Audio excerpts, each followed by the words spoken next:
we are looking at right now, the psyche of somebody who is in the street protesting doesn't fall on some of those things. At that moment, there's something that you're doing. Absolutely. And you're not thinking about what anybody else is doing. That there's an agenda that you have that you're trying to fulfill. Now, as has been intimated by a lot of people, that protesters are criminals. But from what I'm hearing you say, that it is easy to demarcate, it is easy to define both of them in the same space. Today is not a protest, it's a commemoration, and people want to then be able to go lay flowers, wreaths, and then do whatever they need to do after that, without the criminal or violent aspect.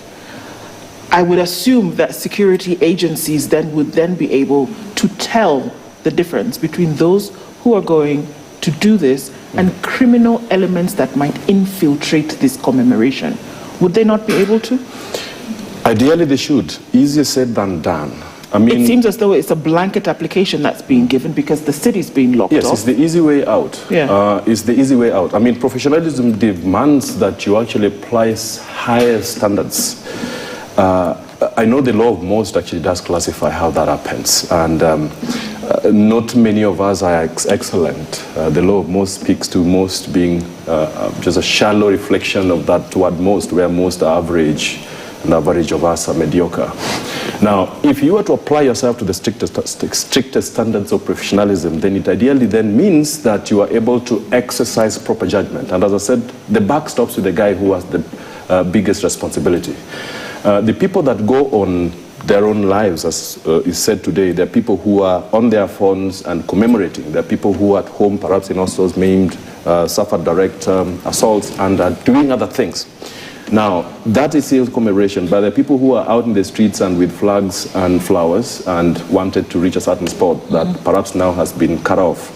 Now, closure is a very important thing because it satisfies your mental makeups. If you look at the frustration-aggression hypothesis, if that is prevented, then adaptations will come into the equation. And the adaptations are retreatism, there's rebellion, and of course there's ritualism.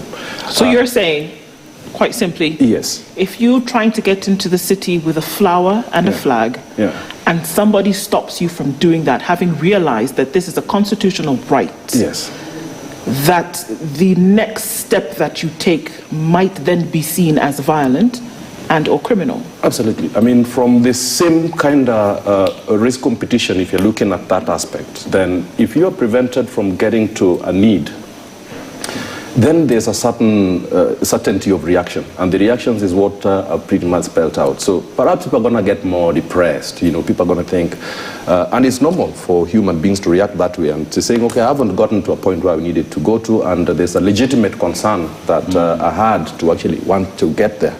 So rebellion can get into the equation, and so you don't want to deal with a bigger problem than what you have in your hands. Perhaps in terms of de-escalation, what could have seemed a lot easier and better to do is to allow for this to peaceably happen whilst providing the necessary safeguards to prevent other people from hijacking the process. So people should be let into the city?